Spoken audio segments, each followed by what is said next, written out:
was a great start. That is the way I've always wanted to start my day, with a chunky rumble. Your day is starting at 7 p.m. Eastern Standard Time. That's I crazy. mean, if I was a NEET that lived in his parents' basement, this would be the norm. That's true. That's true. Anyway, hello and welcome once again to another sometimes regular episode of What's in the Dungeon podcast. Question mark exclamation point. You got to get those in there. There's a hair on my mic.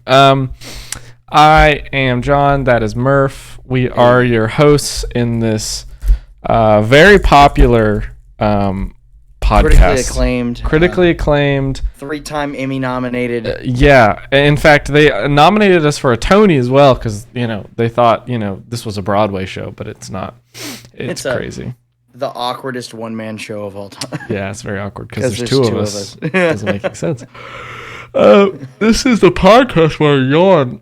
No, this is a podcast where we discuss mostly nerd shit involving Dungeons and Dragons or other RPGs or tabletop games or video games. It kind of gets off into a tangent sometimes, but for the most part, we're a nerd podcast.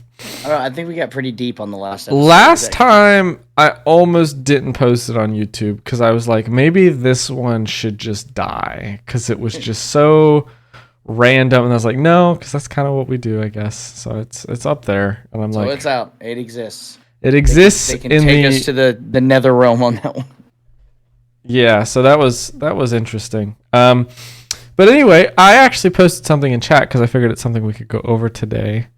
I found it just the messaging thing. Over there. Got it. I gotta remember how to. There we go. Show chat. I had to remember how to. There's a character sheet. Yeah. Ooh. So let's see if I can open this. Not in. Let's go to.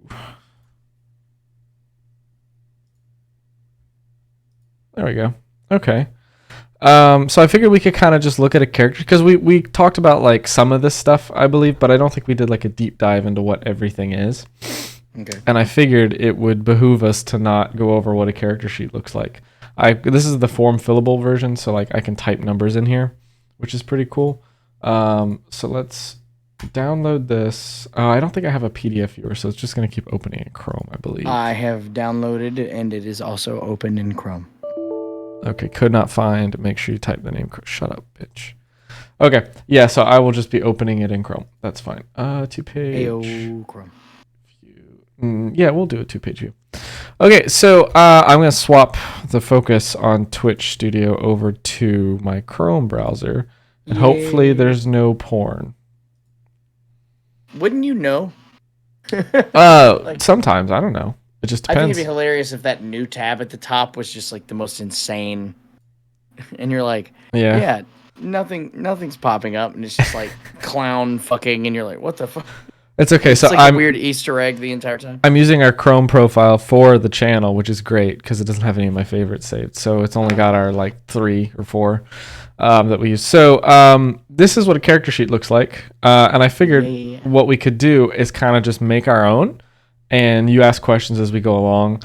So first, a character name is going to be... Dildo Daggins. Is this a throwback to your character on? No, I just made that up. Yeah, our character's name is Istrid von Bellevue. Our class and level are important. What class are we going to be? Name one, quick. Thief. That's not a class, but we're going to say rogue. Rogue. That's what I meant. Rogue, and our Ragagi. Our level is 1. Our background. Name a background, like a profession. Jeweler. Jeweler. Okay, so that would be guild artisan is the one that the book would give us. I don't know if you can see yourself, but when you lean out, you don't come into focus. So it looks like any of our viewers who wear glasses are going to just think their glasses are broken because your face see me anyway, is completely blurry. They can't see me because it's a character sheet. Oh, true. That's right. I keep forgetting because I'm looking at you and like Murph, I can't see you. They can't see you. I'm a blur of death. Player name is Jerf. That's our couple name. What race do you want to be? Tabaxi. Tabaxi. Fucking furry. What's our alignment? Is this the good? Chaotic, neutral, awful, good. Chaotic. Good. And our experience points are 0. Okay, Negative. So we'll go over what we've just filled out. Our name, right? Made up fantasy name. The book will give you, like, whenever you're creating it in the player handbook, it'll give you like racial names that are common and family names too. This is just one I had in my head for some reason. Class and level, we picked rogue. Rogue is obviously the sneaky type, the boring. Sneaky. The boring. It's just boring to me because I've never really cared for it. But they've got a lot of cool subclasses, I will say, because like I was looking at like some of the not newer books, but the expansion books basically, and they've got some really cool rogue subclasses that involve more role playing. Like they've got one is called something, I don't know. Thanks. We're doing good. Specific. They've got some that involve like is one inquisitive? One is an inquisitive, so like you ask questions, you're like a sleuth, stuff like that. They got an old PI. One is a mastermind, I think, who's like pulling all the strings and shit. Guild artisan. So the backgrounds are going to speak to your proficiencies and like what you did as a job before becoming an adventurer. So like guild artisan, I think, has proficiencies in I want to say you get to pick some, and they're probably like history or performance or survival, maybe. I can't remember. The book gives you all this. I just don't have the book right now on me because my brother's borrowing it. Your like younger brother? Yeah, he wanted to look at it because he's just bored, I guess, because summer. But well, all right, then. Yeah, so you'll get proficiencies, languages, and tools based on what that. So a guild artisan is someone who like worked with a guild and did either maybe jewel work, maybe metal work, maybe carpentry, someone like that. If it was on purpose, but I thought watches and specifically locks. So they're a lock designer. Yeah, there you go. Good at lock picking. Yeah, they're a locksmith, so that makes sense. Like maybe they have some experience with that. Tabaxi is the cat race, the upright humanoid cat race. They get bonuses to like I believe dexterity. They have proficiencies in stealth and stuff like that. They also have an unarmed claw attack, which is pretty nifty. That's I believe pretty cool. Yeah, Khajiit, got it. Yeah, basically. Chaotic good just means that you care more about others than yourself, and you generally won't have a regard for laws and rules and social norms. So you'll do the thing. Into the art of helping someone, regardless of if it breaks the law. Yeah. It's the idea that good triumphs over the worded law of an area. So if it's like, don't feed the peasant people, that's against the law. They'll feed the peasant people because it's the right thing to do. Yeah, and I think that's a pretty normal. So we have made the locksmith Tabaxi Robin Hood. Got it. Yeah, basically. Okay, so moving on. We're just gonna go we're gonna go counterclockwise because that makes the most sense here. Our list right here. So what you'll do when you'll create a character is you're going to actually roll. Okay, so there's a couple. There's a point buy system, and then there's a rolling system. I usually do rolling because I just think it's more fun and easier for me to understand and newer players to understand. The roll system is you roll 4d6s and you drop the lowest number and then add the top 3 together, and then you put that number here. So like let's say we rolled. I'm going to actually open another tab and hope it doesn't jank up Twitch at all because This has been really interesting because I'm trying to watch us on Twitch, or otherwise while also seeing what us. You're doing. But it's also like, well, no, because I'm only seeing the paperwork. That's the only thing on the stream. The issue is it's like 30 seconds behind. Oh, that's annoying. So I'm gonna pull up Tabaxi over on this side so we can actually do the race correctly. So what we do is whenever you pick a race, it's going to give you ability score increases, and that's like their racial thing. And so the Tabaxi gets when determining increased 1 score by 2.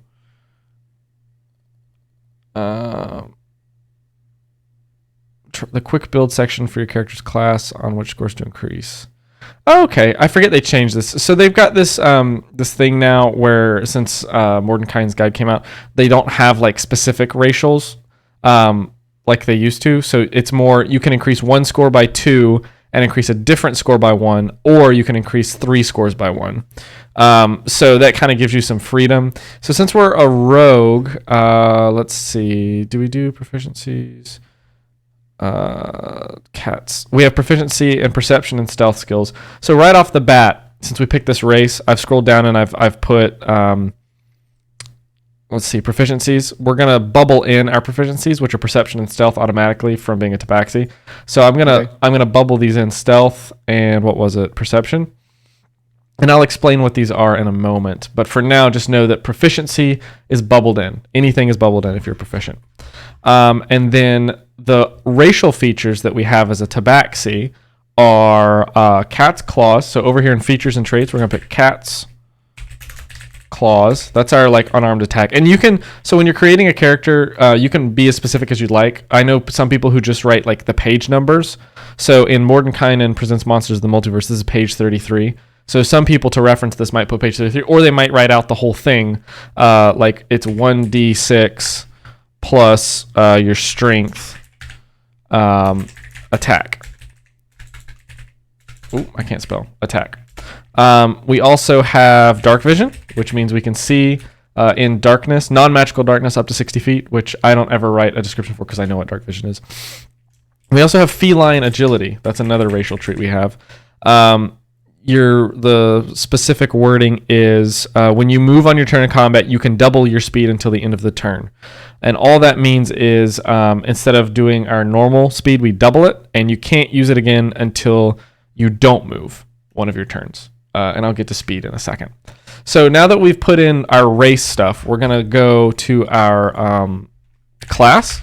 So I'm just in my other screen now for everyone watching, or Murph too. I'm just on D&D Beyond and looking up this stuff because I've purchased all the stuff online. The rogue for quick build, we want to make dexterity our highest score because that's what we want. And then we want to kind of do some metagaming here. What kind of rogue do we want to be, Murph?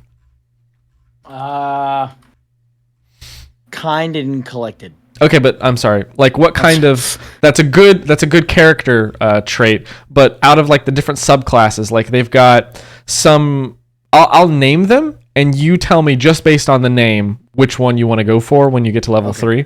Okay, we've got arcane trickster, assassin, inquisitive, mastermind, phantom, scout, soul knife, swashbuckler, or thief. Oh, damn. Phantom sounds cool. Phantom. Okay, so we're going to go with Phantom. Phantom is a newer one and actually kind of cool. You basically use like sort of shadow magic to gain power from the people that are dead. Whether or not you killed them. So like their third level feature is Whispers of the Dead. Whenever you finish a short or long rest, you can choose one skill or tool proficiency that you lack, and then you gain it as a ghostly presence shares its knowledge with you. Echo, and the flavor text is echoes of those who have died cling to you. So that's kind of cool. So we'll do dexterity, and then for a phantom, our next let's see. Let's do charisma, because I feel like we'll want to be talking more instead of like casting spells and investigating. So right off the bat, I'm just going to make a note over here randomly in backstory. We're going to do a +2 dex and a +1 charisma. Oh, I didn't put a 1. And normally when you're doing this, you're like pen and papering it or pencil and papering it. So like I always have like extra notes just to keep track of all this, because creating a character when you're not doing it in a character builder is a little bit finicky. And we could do a character builder, but I feel like that takes out like the understanding what each thing is. So okay. I kind of wanted to do it this way. So we've made our note of +2 and +1. So now what we're going to do is we're going to roll for our attributes, our strength, dex, con, int, wisdom, and charisma. So I'm going to go to D&D Beyond and just do a quick rolly roll. Yo. Yeah, let's see. Game log. I can't. How do I roll again? Pardon me. No, you're fine. I don't know why I'm so tired today. While you're looking, I started this new job, obviously. Yeah, how's that going? And I'm officially out of training, so I am doing my job now. And I don't know. I don't know. I've been sleeping pretty odd since I got back too. So. Oh no, I'm sorry, Murph. That's never fun. No, it's fine. I don't know why. Like at 6 a.m. or so, I just start waking up every 15 minutes. Okay. Which is odd because then I end up still oversleeping. Oh, that sucks. Anyway, so I'm gonna roll 4d6s. So it's a 2, 2, 4, and 6. So it's a 14 together. We're gonna drop one of the 2s and make that a 12. So then over here in my notes, I'm gonna just put a number 12. All right. So then we're gonna do this again. And this time it was an 18, the lowest being a 5 or a 2.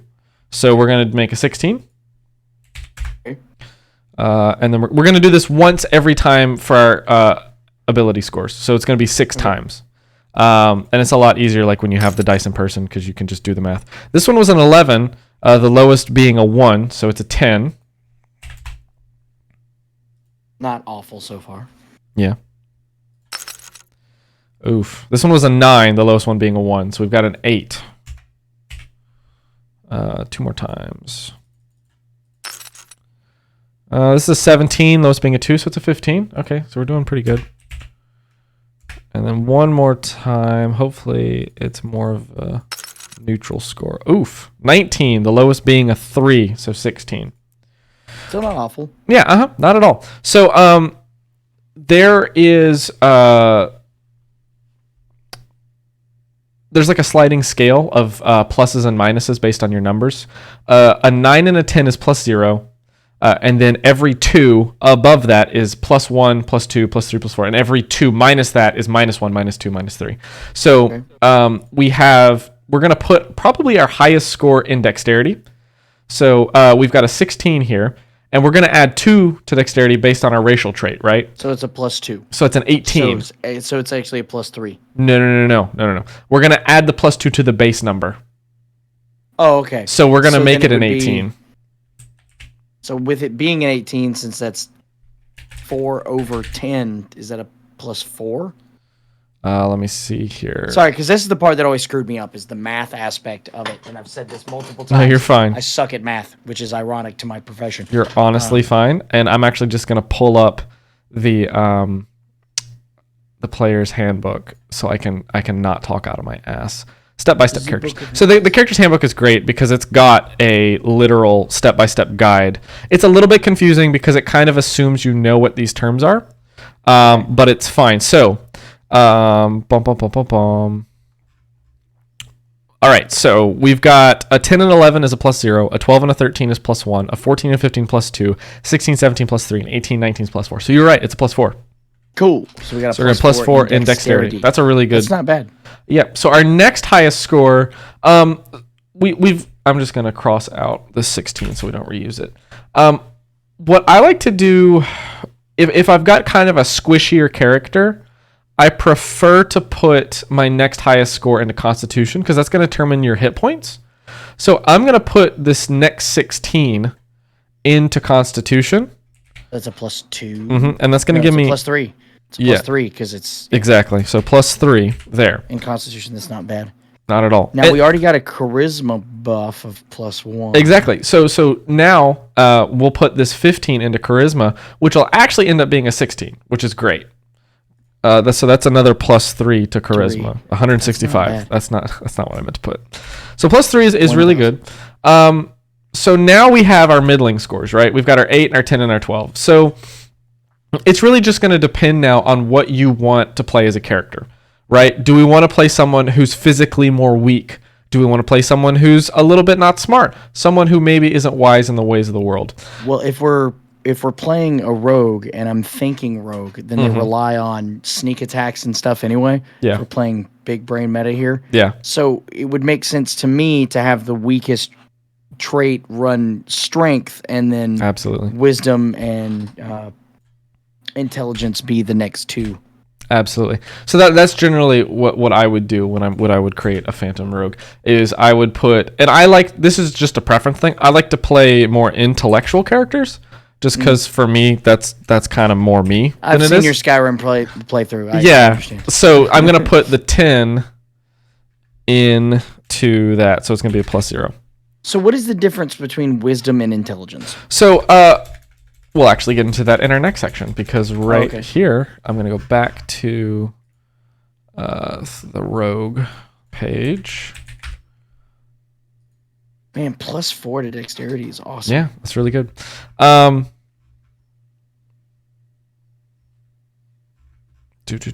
So the next step in creating a rogue, right, is we've got our ability scores, we've got all this, we have put our racial proficiencies in. Now we're gonna just do some housekeeping. We, as a rogue, have a D8 as our hit dice. So over here we're gonna put a D8, and our total at first level is 1. We have 1d8 hit dice. And all that means is that when we take a short rest and we want to recoup some of our health without like taking a full day to recover, we'll roll a d8 and add our Constitution saving or a Constitution modifier to it. But we'll get to that in a minute. So our current potential with the Constitution of +3, so you could roll up an 8 and get +3, so you're running 11. That's not bad, and that's hit points returned for a short rest? Yeah, potentially. That's a decent amount, honestly. Yeah. So, and now for first level, our hit points are always our maximum value on the hit dice plus our Constitution modifier. So our hit points are 11, right? Now, what I forgot to do, our speed is 30 as a tabaxi, and that just means on our turn we can move up to 30 feet. Our initiative is going to be our dexterity modifier, so +4. So anytime we roll to see who goes first, we add +4 to our roll. So there's a high chance we'll go first a lot of times. Okay. We have a few things here that we're going to do. So our proficiencies, we're going to put down here. And I'm just looking at the rogue page, like I said. So this is all in the book. The proficiencies, we're going to put light armor. We're going to put simple weapons. Oh, I cannot spell for shit. It's because it's mic. Hand expos. Long swords. That's long and short swords. Rapiers. Thieves' tools. So we can use like lock picks, that sort of thing. And then our saving throws are next. So our saving throws are up here in this little box. And our saving throw proficiencies are dexterity and intelligence. So we're going to bubble those in because that's what we're proficient in. Dexterity. Okay. So now we're going to talk about a proficiency bonus. At level 1, our proficiency bonus is +2. Right? And what is a proficiency bonus? A proficiency bonus was 5th edition's way of saying that you are good at this, right? Maybe because of your life, maybe because of your job, maybe because of who you are good at this particular thing. So anytime we see a bubble on anything, or it says a proficiency bonus, we add 2 to it.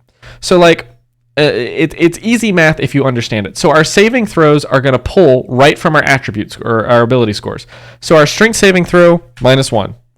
Our dexterity saving throw is a +4, but wait, it's got the proficiency bubble, so we're +2, so it's actually a +6. Oh, wow. So I don't know if you can see it because it's very tiny. So I'm going to just put a 6. It is very small, but I'm doing my best. +6, which is pretty great. Our Constitution, +3. Again, a good score. Our Intelligence would be a +1, but it's +2 because of our proficiency, so it's actually +3. Our Wisdom is a flat 0. And our charisma is a +3. So saving throws, the best description I have for saving throws is when something happens to you, you're going to roll a saving throw.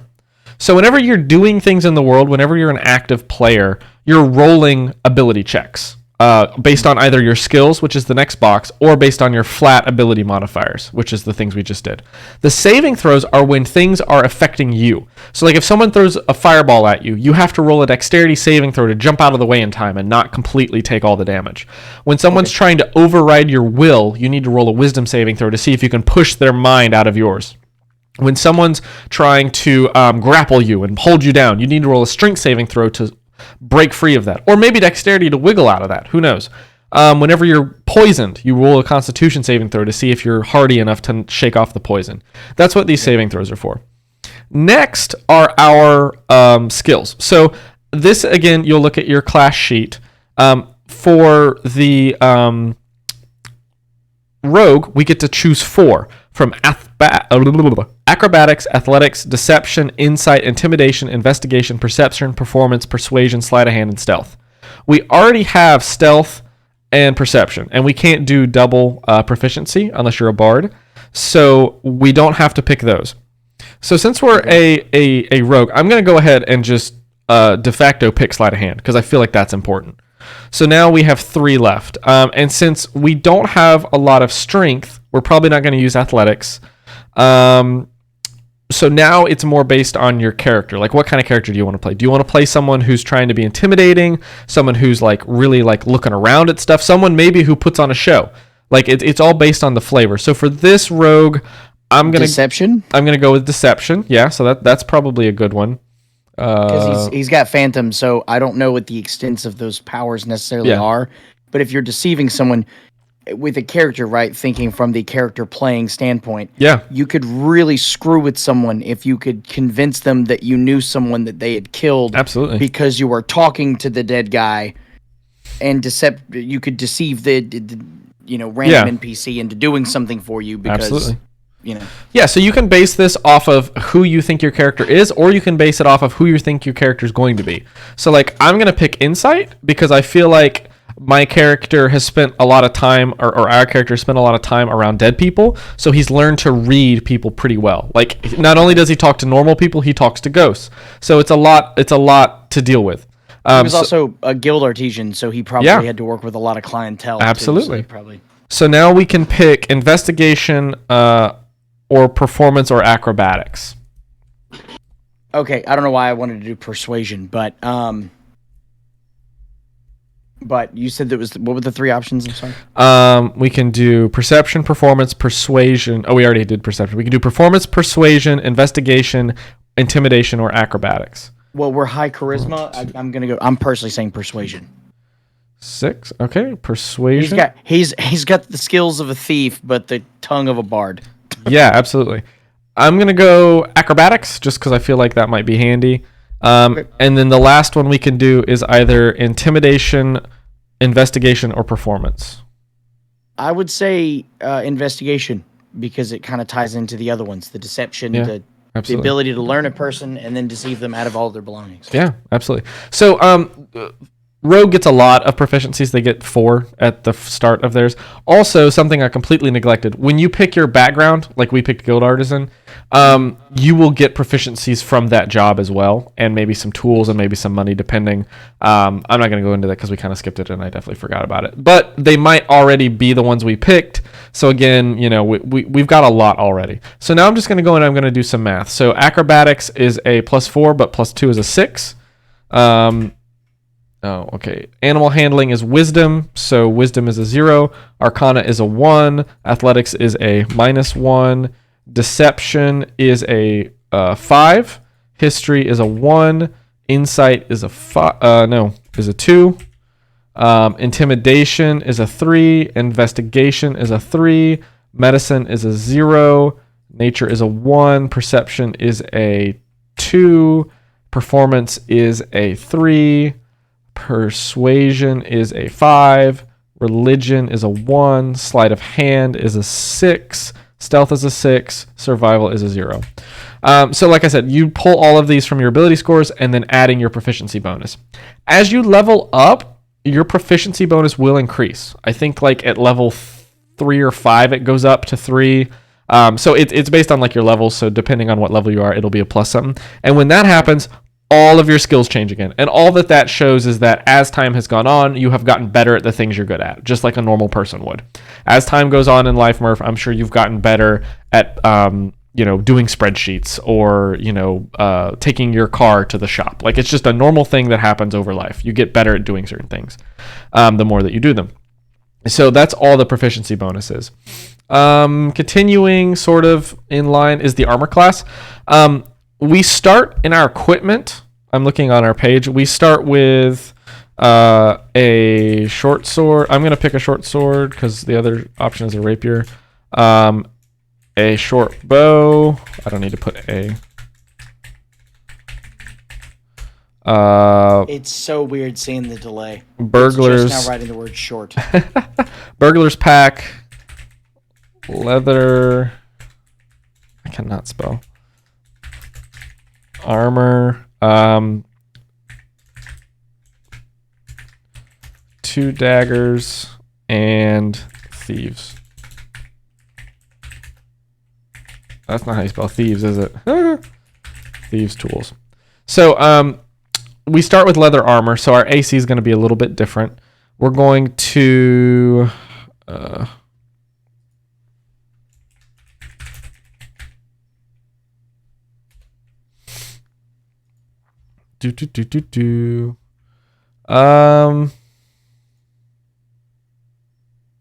yeah. So our leather armor is 11 plus our dexterity modifier. So our AC would then be a 15. So all that means is that as we get attacked by physical weapons, they have to roll a 15 or higher to penetrate our armor or to hit us, basically. And then depending on your armor, that'll change. I think base is 10 plus your dexterity. So leather armor only gives us like a +1, but it's still better than nothing. Continuing down the line,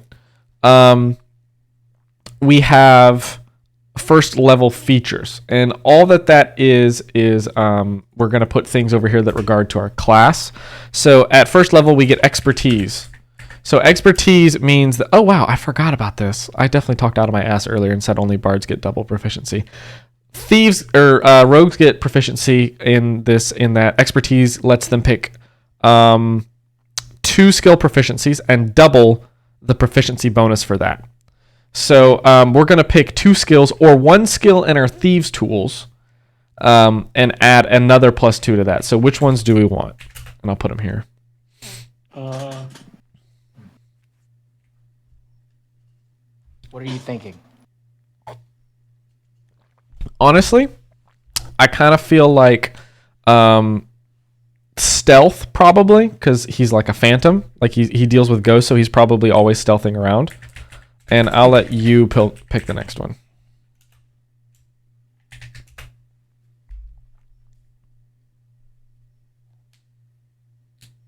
Oh, this is hard.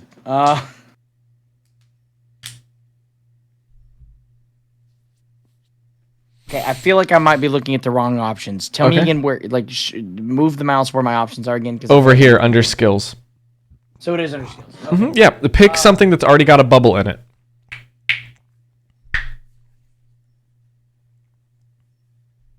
Go persuasion. Persuasion, okay. All this means is that when we roll these skills, we double our proficiency bonus. So there's no way, like I could do the math and put them in over here, but I'm just going to remember that whenever I roll a stealth roll, it's not a 6, it is instead an 8. So like I could put this over here just to make it easier. So stealth is 8, and then persuasion is going to be a 7. You'll just have to remember that when your proficiency bonus changes, this number will change as well. Next, we have sneak attack. Sneak attack is pretty cool. Sneaky. For now, I'm just going to put in parentheses 1d6 because it'll go up as we level up. So sneak attack is interesting for a rogue because once per turn, you can deal an extra d6 to one creature you hit with an attack if you have advantage on the attack roll. So if you have advantage on the attack roll, you can attack with sneak attack. Advantage means that through either careful role playing or through some feature or mechanic, you get advantage, which means you roll 2d20s to attack and you take the higher result. The next line is interesting though. You don't need advantage on the attack roll if another enemy of the target is within 5 feet of it. That enemy isn't incapacitated and you don't have disadvantage. So basically what it's saying is if there's someone else, if one of your other party members, or maybe not even your party member, maybe an NPC that's on your side is next to this target, you don't need advantage to sneak attack because you can basically like pop out from behind them, stab them, and duck back down again. because they're distracted by this other person. So that's an interesting mechanic for sneak attack, basically. And then it says, as you level up, the damage will increase, which is whatever. Next, you get Thieves' Cant, which is... I'm not putting apostrophes on one of these. Thieves' Cant is just the secret language that all the thieves know, either through code or jargon or like symbols and stuff. Thieves communicate together, basically. Now we're going to go back over here to the attack and spellcasting list. Here is where we put our things that we attack with. So I'm going to put short sword. The attack bonus is going to be what we roll when we attack, which sounds very basic, but it's basically our dexterity plus our proficiency bonus. So it's a +6. And then the damage is going to be 1d6 slashing damage.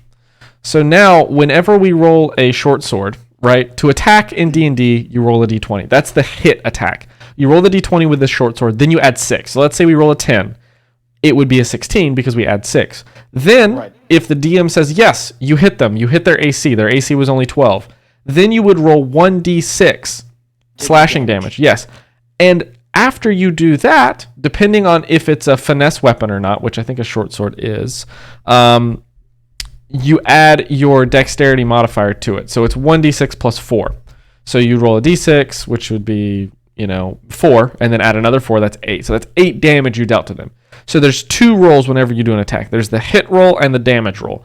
The damage roll will change based on the weapon. So like a short sword is a d8. A long sword, I believe, is a d6. A long sword, I believe, is a d8. Two-handed, it's a d10. So certain weapons have different properties. I don't want to get into all of it. But basically, a short sword can use dexterity to attack instead of strength, like most weapons. And that's because it has the finesse trait. And any weapon that has the finesse trait, you can use dexterity. So a rapier, a short sword, stuff like that. The long sword would use strength. So we wouldn't really want to attack with a long sword because we'd have a -1 to hit, which would not be great.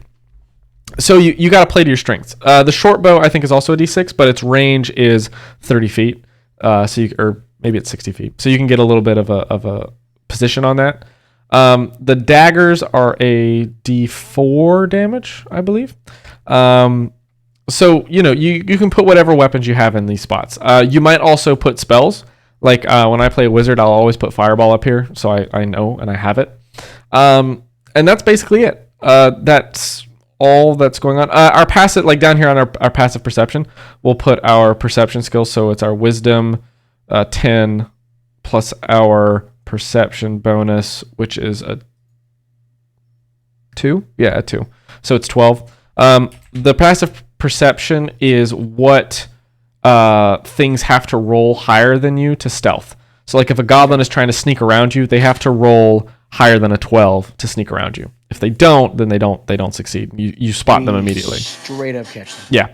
In the equipment line, there's also copper, silver, electrum, gold, and platinum pieces. So like people start off with different types of gold, different levels of wealth. It just depends. In the character creation aspect of the where is it at? I think it's under race. No, I think it's under your background. You'll get some pre-generated personality traits, ideals, bonds, and flaws, or you can just write them in. Like you don't have to have those. You can come up with your own. Like my personality trait is I talk to well, maybe that's not a personality trait. Your personality trait is, I don't know, overtly friendly. Yeah, potentially. Let's look up guild artisan just so we can see these. Guild artisan, Boisterous. Guild merchant. Personality trait. Pick a number between 1 and 8. 4. 4. So the random personality trait is I'm full of witty sayings and have a proverb for every occasion. So that's just like a kind of a quirk about you. Your ideal, so we could just put always proverb has a saying. Hand sign or just slogans and hand signs. Yeah. Ideal, pick a number between 1 and 6. 2.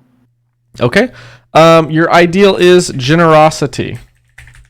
Kind of similar how I said at the beginning. Yeah. The tagline is my talents were given to me so that I could use them to benefit the world. So that's kind of cool. Philosophy. Bond, pick a number between 1 and 6 again. 5. 5. One day I will return to my guild and prove that I'm the greatest artisan of all. So the bond is something that kind of tethers you to the world. It bonds you to the world. Like it gives you a reason to do things to some extent. You have a purpose. One day I will return to my guild. Or the other ones for that. In triumph. So let's see. I pursue wealth to secure someone's love. I will get revenge on the evil forces that destroyed my business. I owe my guild a great debt for forging me into the person I am today, and I will repay it. I created work for someone and then found them unworthy to receive it. I'm still looking for someone worthy to work for. The workshop where I learned my trade is the most important place in the world to me. And now we get to flaw. Go ahead. I got a decent one. Between what numbers? 1 and 6. 1. I'll do anything to get my hands on something rare or priceless. So, greedy, basically. Feels very off character, but okay. Yeah. Well, maybe you have a good reason for doing it. Like a flaw isn't necessarily a bad thing. It's just like a foible. It's something that maybe is an issue at some point. Some other, and again, like you can make your own. And I think that maybe it's Xanathar's guide has like an expanded list of them based on things. Maybe it's Tasha's. I don't know. There's a bunch of books on my shelf right now I'm looking at, and it could be any one of them. But these are just random ones that you could pick, you can roll for, or you can come up with your own. Like it doesn't matter. These, and again, like your backstory won't just be these 4 words. Basically, you'll have like hopefully a fleshed out thing. But yeah, basically this is the first page. And this is really for Rogue Phantom at least. I don't think you get spells, so you won't need this spellcasting page down here, which is great because that's complicated.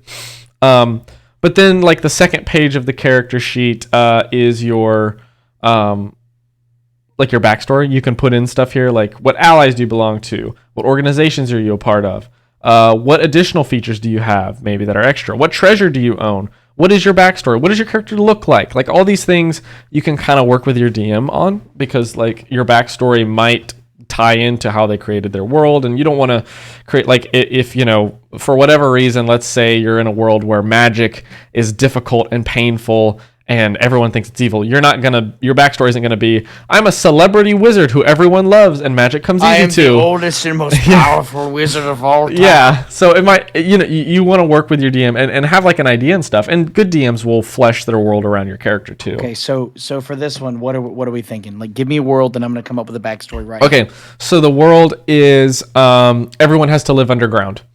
There was a cataclysm years ago that drove everyone underground. No one's been up to see the sun for probably 50 years. Magic is corrupt, so eventually anyone who uses it will become some type of gibbering monster man or woman.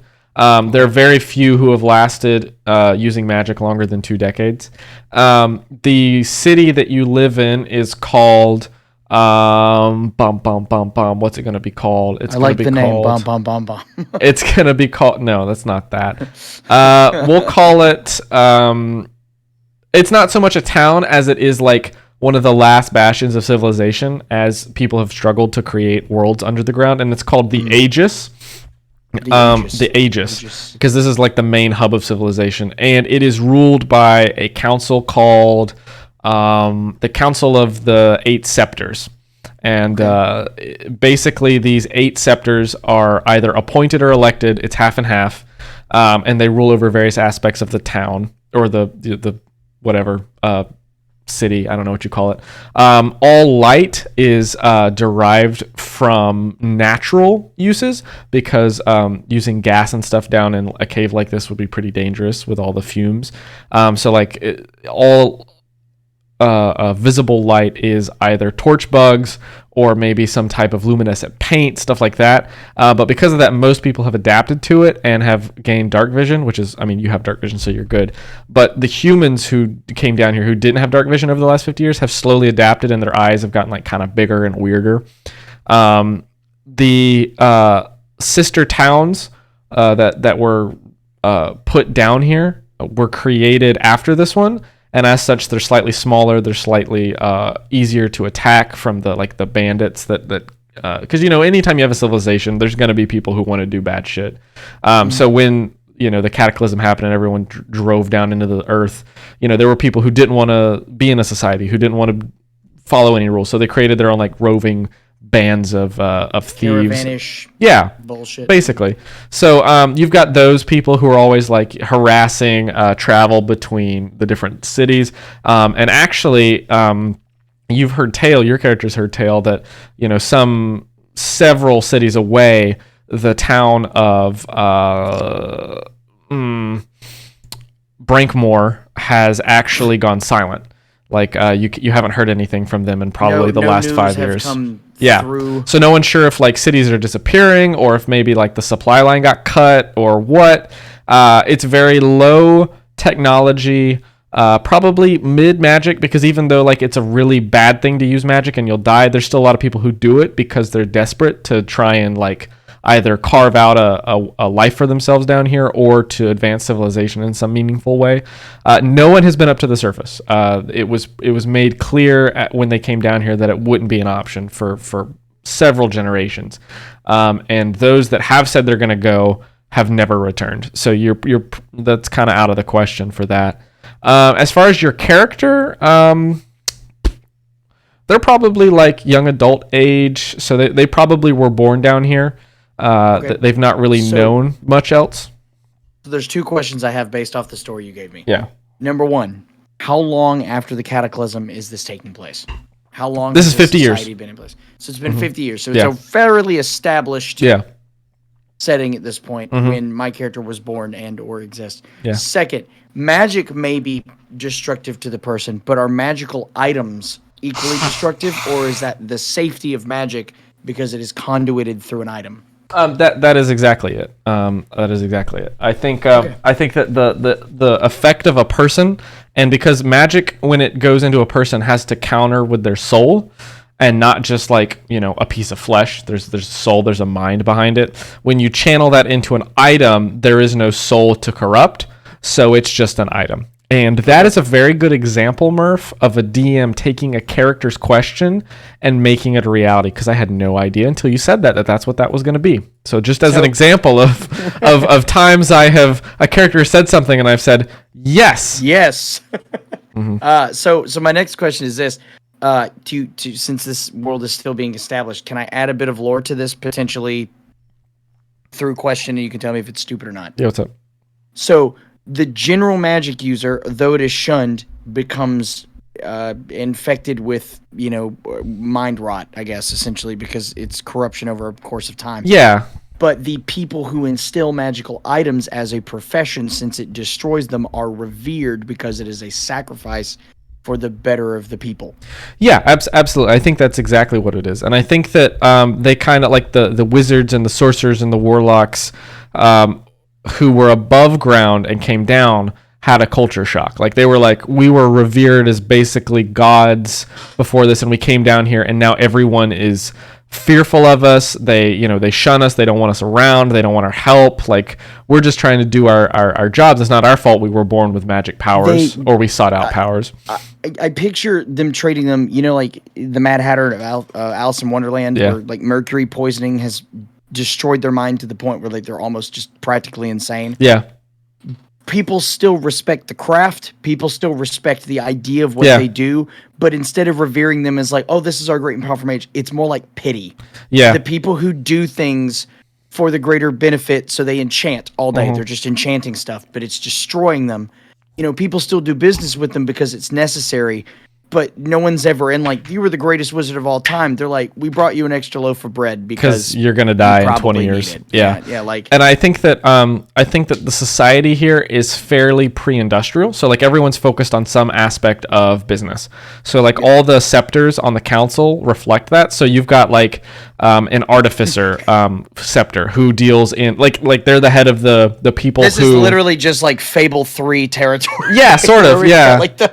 Yeah, so you're the Industrial Revolution is going on. So no, pre-industrial. So it's like okay, so because they don't have electricity, they don't have gas, they don't have stuff like that. So it's more like I was picturing like a giant steam cogwheel. Yeah, no, it's like agrarian moving into some type of industry. So you've got like the artificers, the people who channel the magic into the items. One of the scepters is someone who represents them. One of the scepters is probably like a defense person. Someone's probably like an economy person. So there's probably one who is like a wizard or like a magical caster, but they're replaced very frequently because of how much like they have to go through and how badly their mind turns. I know that this is not relevant at all, but with you saying that, I immediately pictured that, like, because it's such a need for these magical items for things like, I don't know, protection from smoggy air from spores that happen underground or something, that the procession, it's like one of those things where it's like they know they're going to need more magic casters that aren't just like weird crackheads. Yeah. So the apprenticeship to be a magician is like, or to be some sort of enchanter is like everyone's family has to like present a child to go into this, and then it's like a lottery. Yeah. And if you win the lottery, your child is the one that's summoned, and then your family is taken care of for a year. They're like, hey, your child was sacrificed for the cause.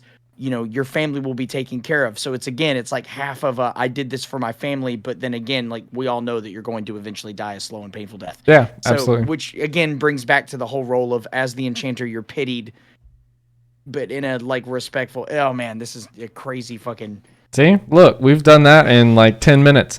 So your character was born down here in the sort of underground city that has sprung up, known as the Aegis. I think that air is not a problem because there are pockets actually coming. Like I think one of the discoveries early on was that there were pockets of breathable air that sprung up from the core of the world that you're on, and I think that was surprising to a lot of people. And I think that's why they sought to go down into the earth instead of leave or go up into the sky or some other type of apocalyptic way to survive. Run to an ethereal plane. Yeah, I think they came down here as a first resort because there was breathable air down here. Surprisingly, I think that they've spent a lot of time trying to get plants to grow that were native to the surface, but they've had to suffice with like the not gross, but less flavorful roots and tubers and veggies that have grown in the darkness. Weird, not good hybrids that they. And really, the only animals that are able to survive this long without sunlight are cave dwellers. So the moles, the bats, the rats. A lot of insects. So it's not like super. The Choros of Skyrim. Yeah, it's not like super morbid, but there's this. It's not as abundant as it was on the surface. Possibly fish, because if there are any freshwater systems, that might be okay. So that's cool. They're probably blind fish, really sour. Yeah, like the gross looking things. So that's where Illithid von Bellevue is born, the Tabaxi Rogue. So, quick backstory for the character. So, family was ushered before his actual birth into the underground. In the hubbub of everything going on, because people were panicking and not listening or not thinking generously to their fellow survivors. Yeah. The father was killed in a congregation of people moving through. There was a back and forth, and Tabaxis are not necessarily the most socially status people, so they were like, that Tabaxi stole my stuff, and a group of people of a nobleman killed them. So the mother is left alone. She gets there. She can't find any sort of group to tie in with. Yeah. Things are going rough. So she gives birth to our main character here, and she gives him a ring that she places on his finger. And because Tabaxis are cat-like, I assume, because I don't know much about the race, that they kind of grow up similarly to a cat, so their age progression's different than a human's. Yeah. Like physically, they get bigger faster because they have a shorter lifespan. We'll just say that. It's our world. We can say whatever we want. Cool. That's what happens. Yeah, so mother is ill after childbirth because it's damp, it's underground, it's different. So she doesn't die at childbirth, but she is always sickly. So the son starts, our character, Vaughn, you've moved the character sheet, so I don't know what his name is anymore. Istrid von Bellevue. Von Bellevue. Okay, so that's not his original name. Mm-mm. Just stating. He has a traditional Tabaxi name that was given to him. It's the great-grandfather's name. So he starts stealing. What was that? You can't say mittens. Sibber Purr. Okay. We'll put that over here. Real name.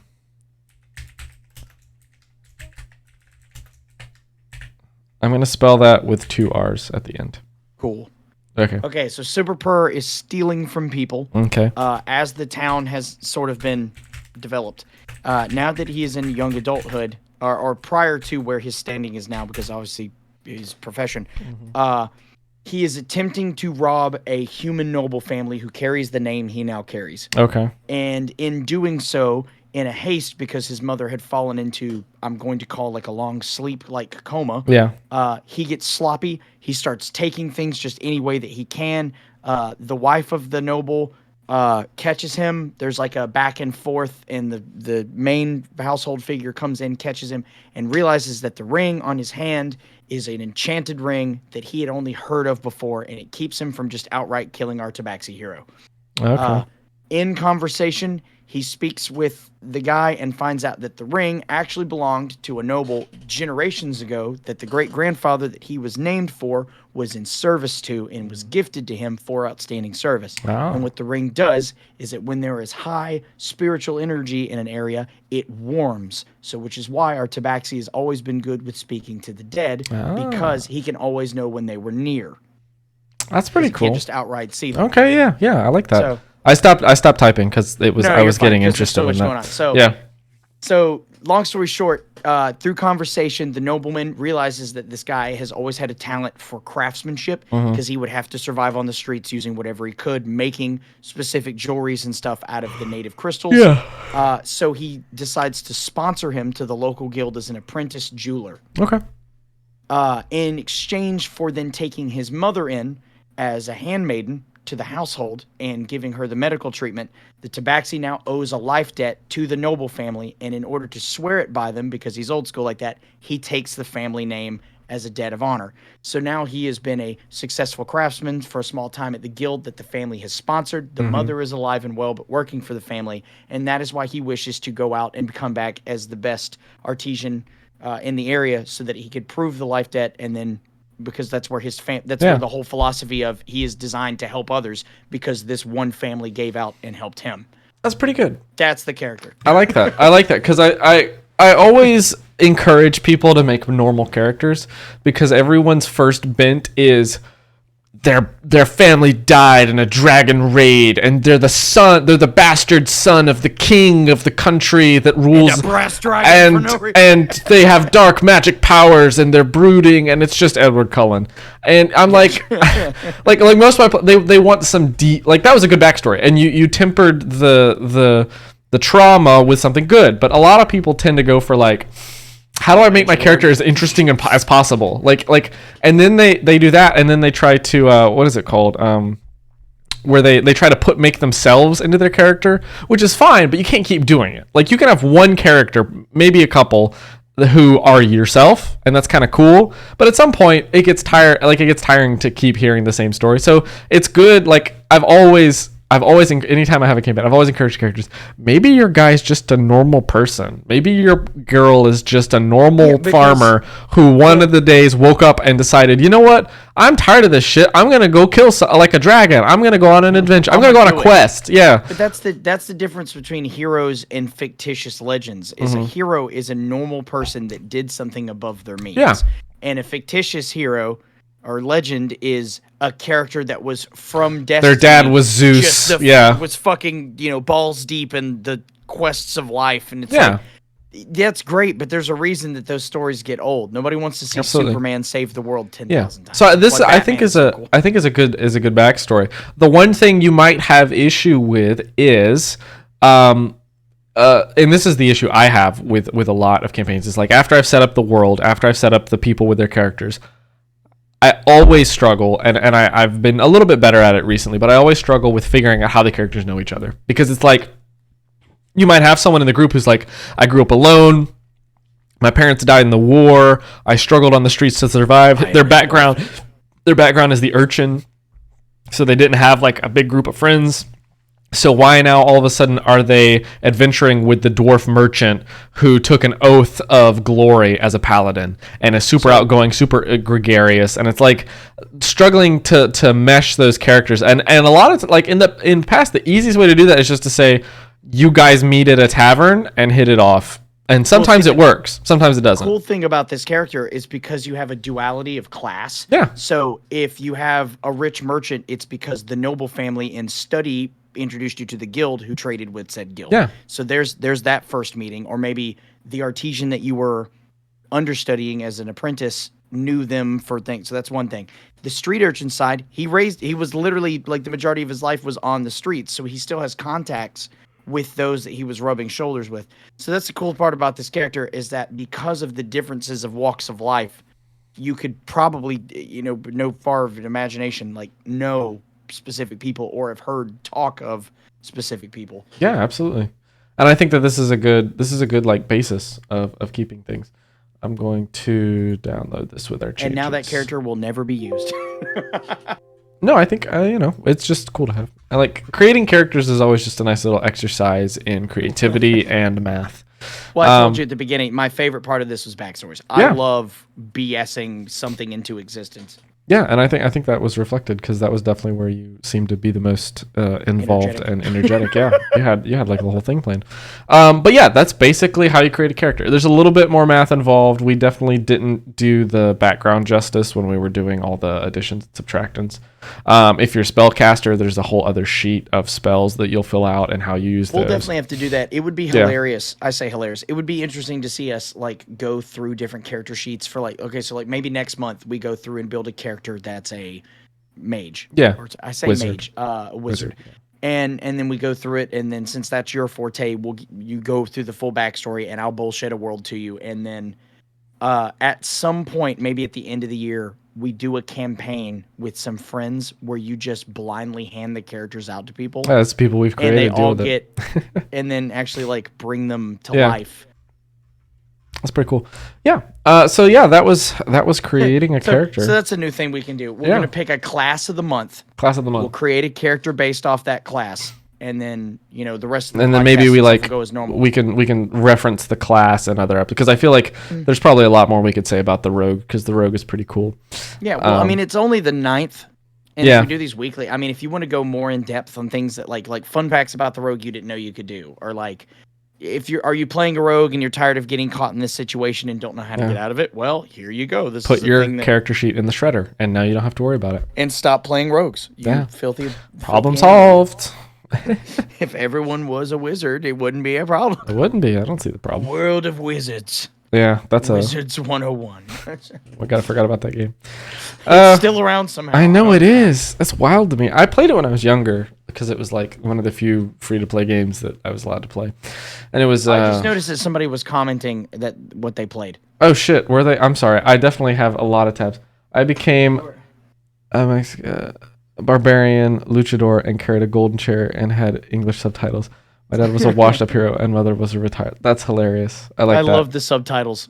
That's like a lot of and like that would have been fun to roleplay because you could have like said words. Yeah, you could have actually like done the campaign in Spanish and then like handed people cards of like what you're saying, or like a text to speech where you have to like hold it up in front of you and it like types out.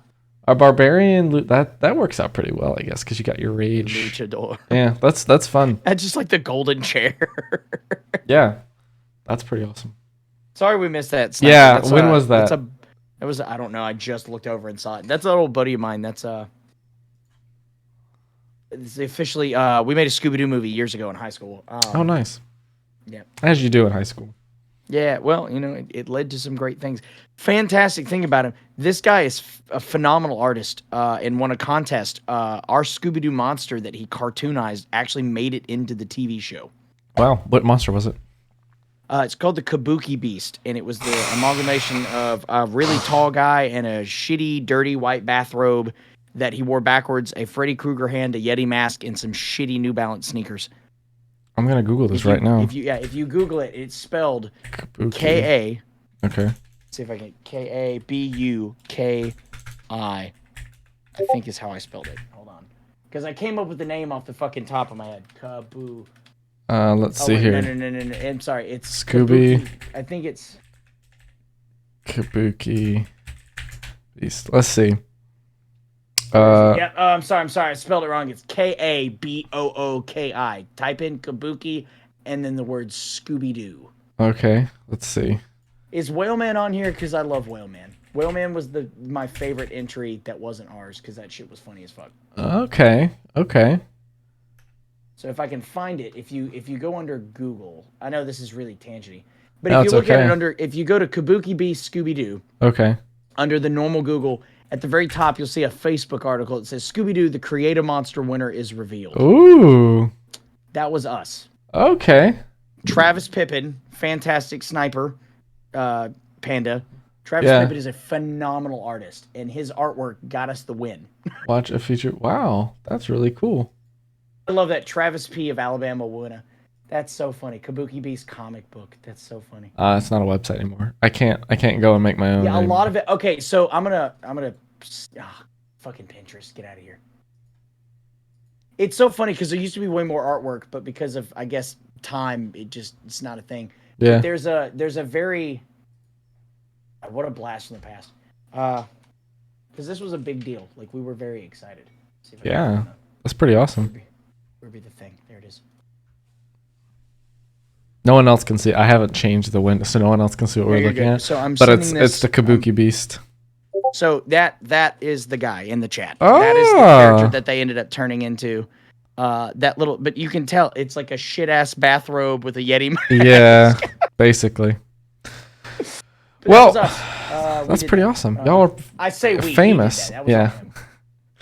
Yes, the subtitles were a magical gift, and later I learned English and subtitles switched to Spanish. Oh, that's pretty cool. Anyway, that's about all the time we have for today. Thank you for tuning in. This was definitely a less esoteric episode. We did not discuss any life issues, politics, world hunger. We discussed purely D&D stuff, which is surprising for us considering the lack of focus I generally have. True. Anyway, if you have any questions, please email them, tweet us. I don't really care. Chat with us in the Twitch stream. We stream usually every week, either Wednesdays or Fridays seem to be when it happens. We also have a YouTube you can check out, same name as the Twitch channel. Yeah. Anyway, thanks for watching. Thanks for chilling with us. Anyone who did. I've been John. That's been Murph. Murph, what's the catchphrase? That's a great. I like that. Support testicular torsion.